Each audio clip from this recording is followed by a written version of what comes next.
Picture a sun-ravaged landscape where bare limestone cliffs rise like the ribs of an ancient dragon. The locals call it Biban el Muluk, the gates of the kings, because somewhere beneath that brittle stone lie the doorways to more than 60 royal tombs.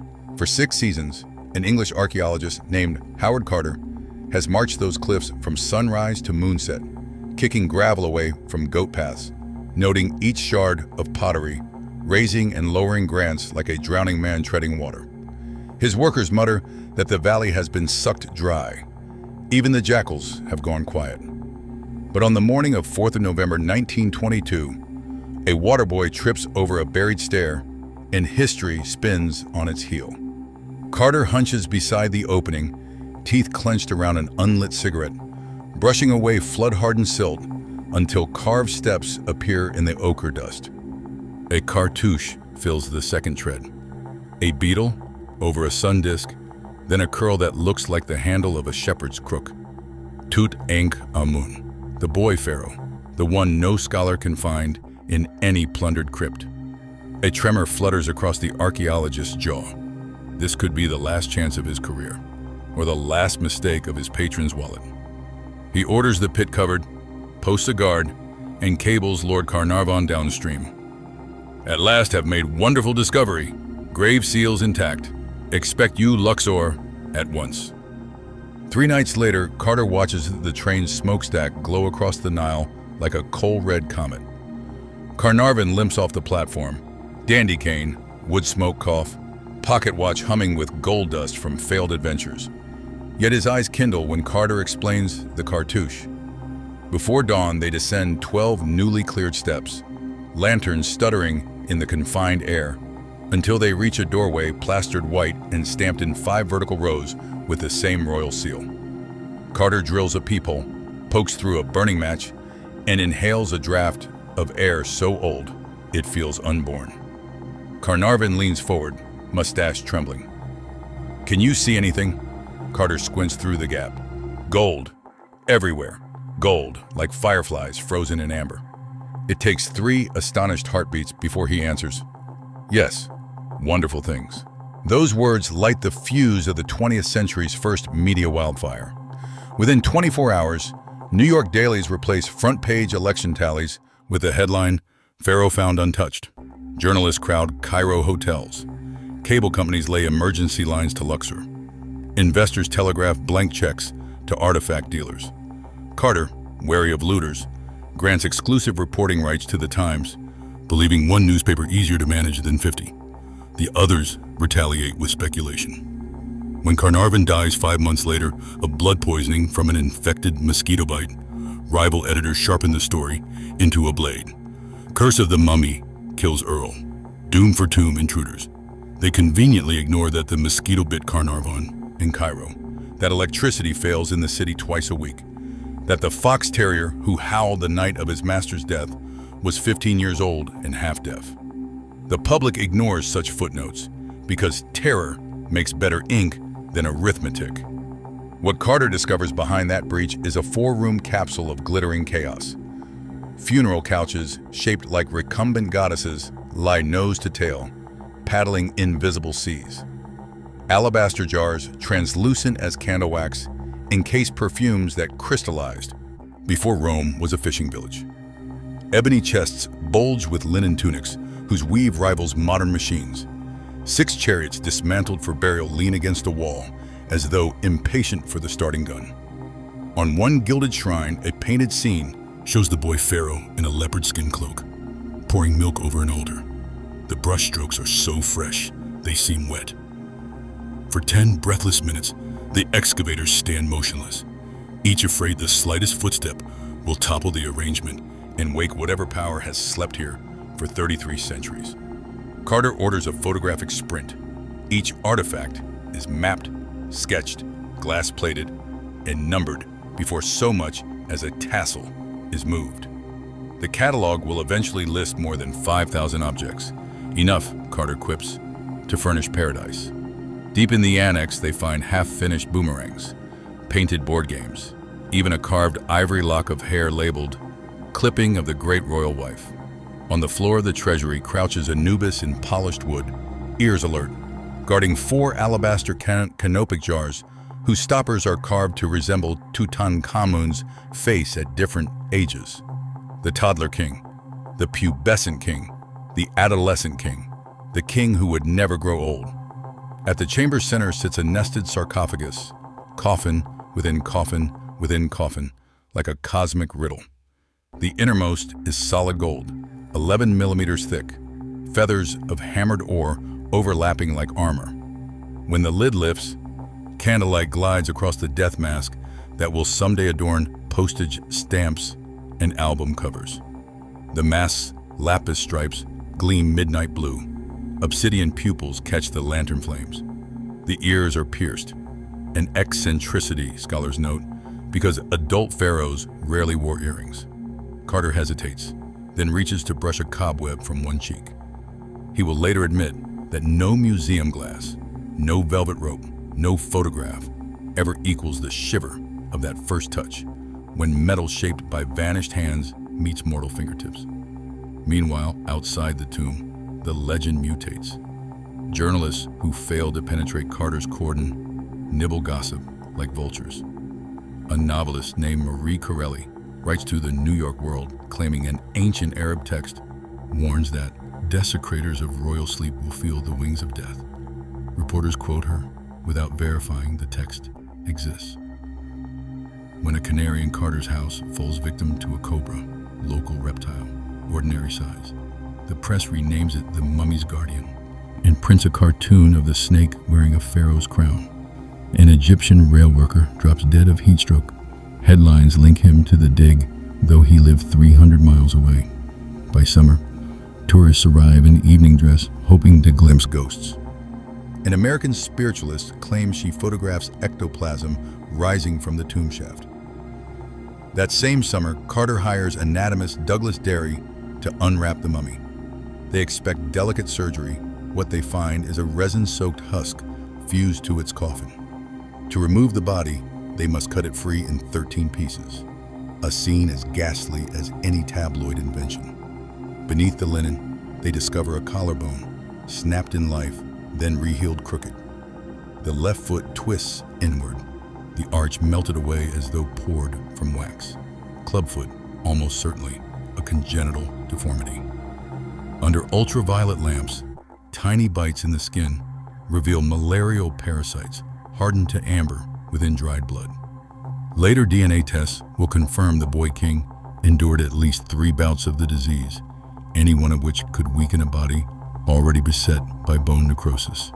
His walking sticks, once dismissed as regalia, become medical testimony. Yet Tutankhamun's afterlife proved stronger than his skeleton. In 1929, Art Deco jewelers copy his vulture and cobra motif for cigarette cases. Modernist architects borrow Egyptian sun discs for theater marquees. Jazz bands release tunes like Old King Tut with trumpets blaring pseudo-oriental scales. Hollywood wraps extras in linen from discount fabric stores and dubs them priestesses. Audiences gasp as grainy mummies stride across celluloid.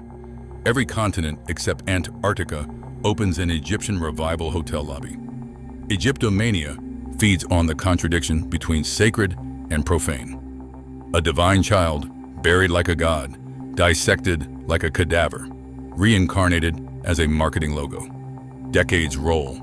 Empires fall. In 1967, the mass flies from Cairo to Paris for its first foreign exhibition under guard of 2 armed officers and an insurance policy so large, Lloyd's of London refuses public comment.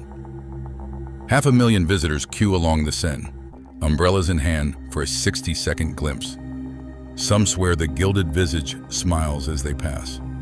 In 1972, when the treasure tours London, Queen Elizabeth II waits her turn like every other patron, then whispers to museum staff that the boy's eyes seem older than Britain itself.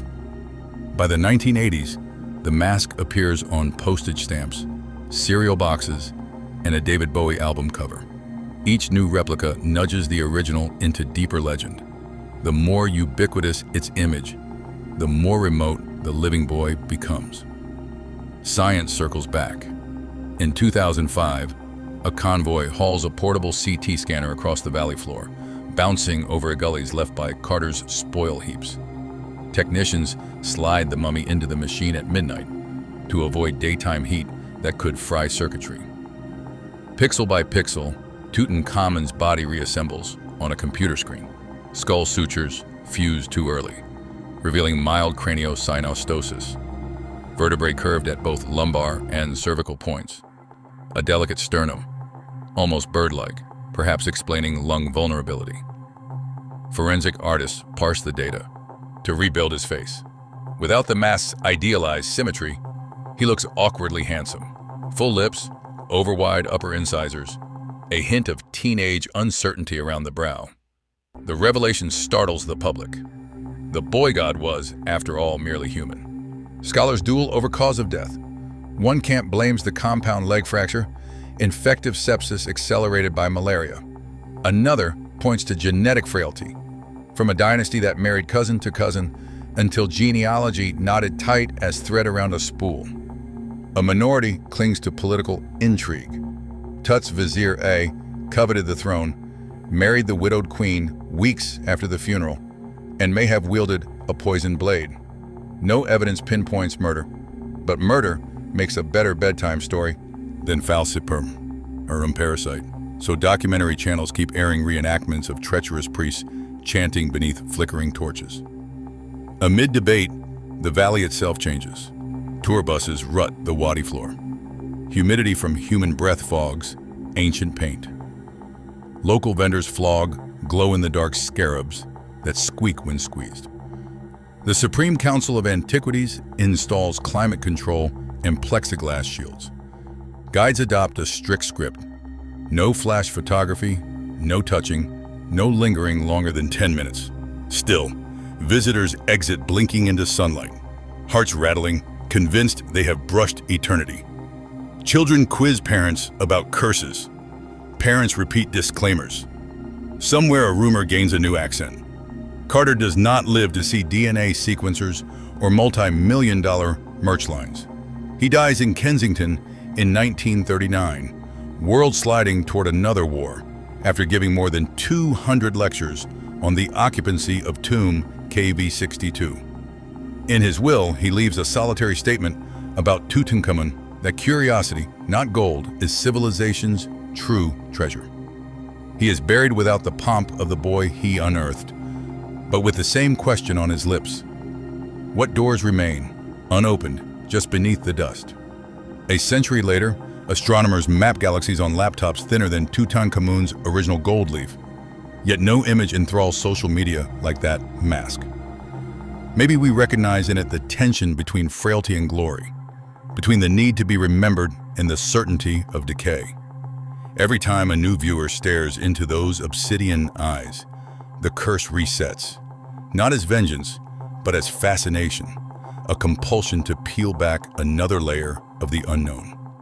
And so the valley endures, a natural amphitheater where cliff walls ripple orange at dusk, where the wind whistles through fissures like flutes, where the gates of kings swing half open forever. So here you are, lantern in hand, standing at the threshold once more. The candles sputter. The air tastes of distant rain and pulverized sandstone. Somewhere ahead, a smear of metal catches the light. Will you push farther? Will you steady your breath and whisper Carter's answer, yes, wonderful things?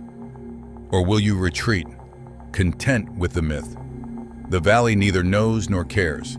It only waits, storing every footfall like another grain of sand in an hourglass 3,000 years wide. Your choice is the newest layer of its history, and your heartbeat the newest echo in its catacombs. May curiosity guide your step. If you wish, imagine rewinding the reel 26 years to 1896, when Carter first set foot in Egypt as a 17-year-old illustrator hired by the Egypt Exploration Fund. He slept on canvas cots, learned to sharpen his pencils with a razor because pocket knives snapped graphite, and spent sun-bleached days copying falcon-headed reliefs under mosquito nets dyed pink by ore dust. Villagers called him the shy Englishman, soft-spoken, sunburned, forever squinting at shadows as if the stone itself muttered secrets. It was in those formative seasons that Carter cultivated the rarest archaeological virtue, patience. Long before he uncovered a single step of Tutankhamun's tomb, he learned to crouch for 6 hours tracing the curve of a hieroglyph, telling himself that every stroke was a handshake across centuries. By the time Carnarvon recruited him in 1907, Carter had endured malaria fevers that left him hallucinating jackal phantoms pacing the foot of his bed. Yet his sketches were so precise that scholars in London relied on them to puzzle out inscriptions whose originals remained buried. Carnarvon, an aristocrat recovering from a near-fatal car accident, sought adventure to distract from chronic pain. He and Carter made an unlikely duo. One, a gregarious gambler with monocle and waxed mustache. The other, a taciturn draftsman who preferred canteen tea to champagne. But they shared a gambler's instinct for lost causes.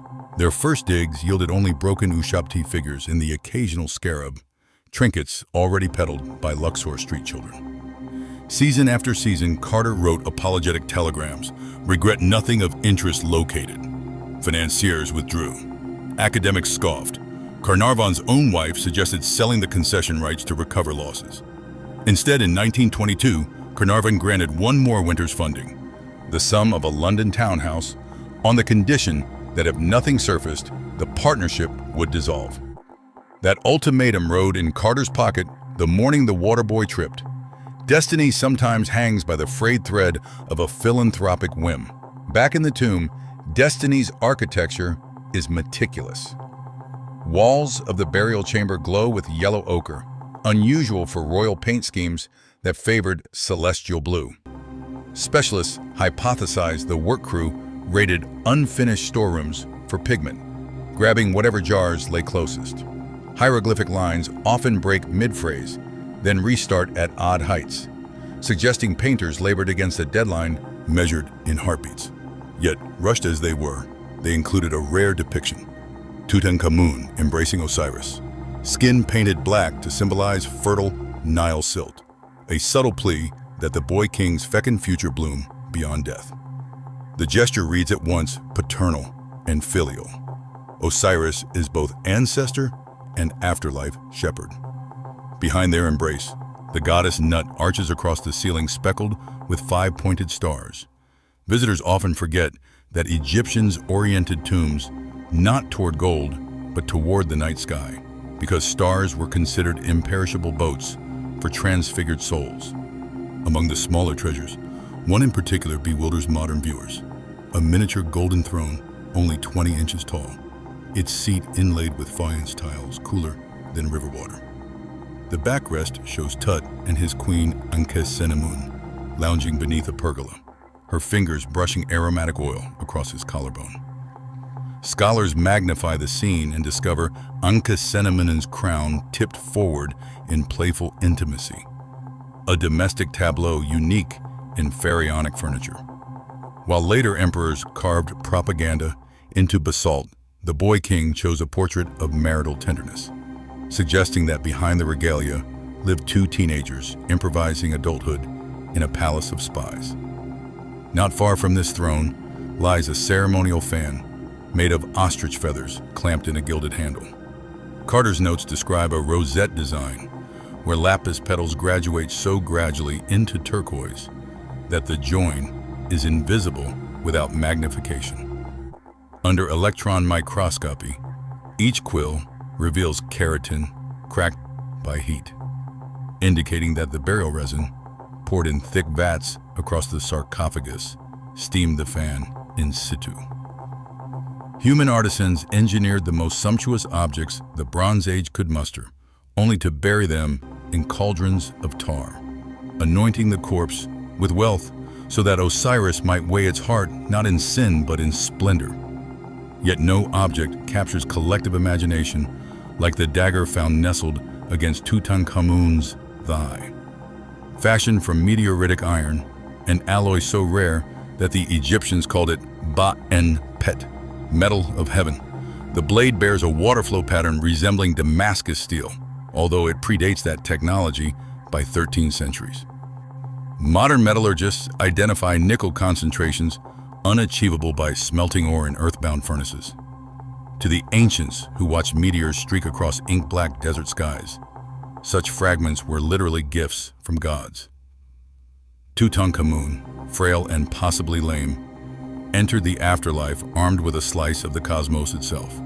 A cosmic insurance policy slid beneath funerary linens. Consider the timeline from Carter's peephole to global legend, 72 hours. That is how swiftly rumor outran scholarship.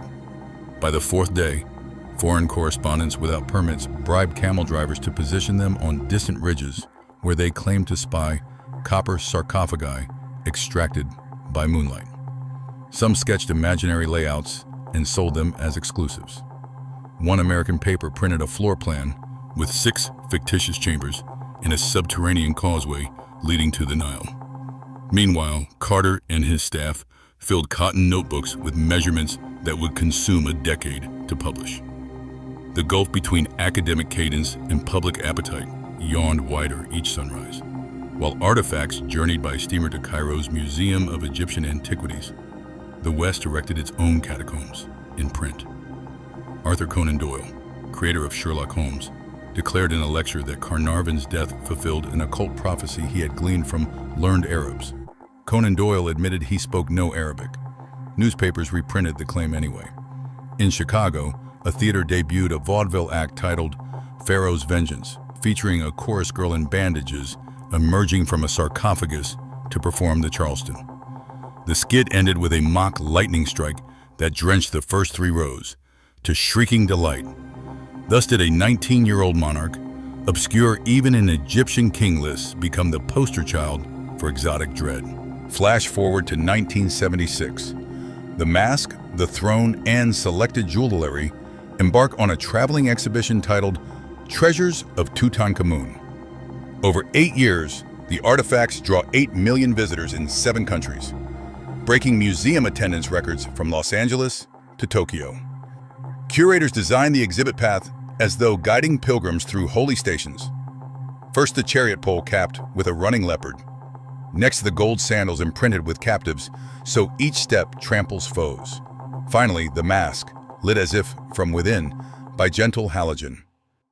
Subliminal choral drones pipe through concealed speakers. People weep. Doctors note a spike in syncope, fancy fainting among elderly patrons. Children tug sleeves, wide-eyed, recognizing the mask from textbooks, yet stunned by its sheer corporeality. While crowds queue, Egyptologists debate whether touring delicate objects accelerates their demise. Some argue that vibration during shipping can microfracture gold leaf. Others insist public awe translates into funding. The argument itself echoes a deeper riddle. Should the dead remain private, or does memory require visibility? Ancient priests locked shrines, sealing effigies away. Modern culture consecrates celebrities through omnipresent replication. Tutankhamun occupies a liminal zone, both corpse and brand, an ambassador from mortality who keeps surpassing quarterly revenue forecasts. Back in the valley, conservationists confront entropy. Limestone flakes from painted ceilings like dandruff. Salt blooms crystalline freckles along foundation blocks. Engineers inject grouts designed for skyscrapers into hairline fissures once filled with desert clay. They install walkways that hover centimeters above ancient floors. To distribute tourist weight, they regulate humidity by counting exhalations per minute. Still, pigments fade. The goddess Nut's indigo skin dulls toward charcoal. No chemical fix outruns the chemistry of time. Enter digital resurrection. In 2014, a team from Factum Arte scans the tomb in 90-micron resolution. Every brush bristle, every gouged chisel line. They print an exact facsimile using mineral inks sealed beneath quartz glaze and install it a mile away near Carter's old house. Visitors there can linger, photograph, even touch. Activities forbidden in the original chamber. The replica invites philosophical whiplash. Does prolonging a masterpiece's image justify withholding the authentic aura? And what, after all, is authenticity to a civilization that mummified oranges so they could ripen in paradise? None of these debates trouble the boy king. Indeed, CT imagery suggests his eardrums burst during embalming when priests poured unguents heated to 100 degrees Celsius into his cranial cavity. One embalmer likely scalded his own forearms from splashback. Carter noted forearm burns on a nearby mummy thought to be the embalmer's assistant. In death, Tutankhamun became a furnace of ritual precision, every bodily fluid replaced by ritual resin. Medieval alchemists hunted elixirs to turn lead into gold. Egyptian embalmers aimed higher, turning flesh into stone. Genomic sequencing, completed in 2020 with next-generation platforms, converts fragments of royal DNA into scrolls of code. Bioinformaticians compare alleles associated with bone growth, immunity, even personality traits. They caution against overreach, yet tabloids crow anyway. Ancient king had anxiety gene. Researchers cringe. Data reveals possibilities, not certainties.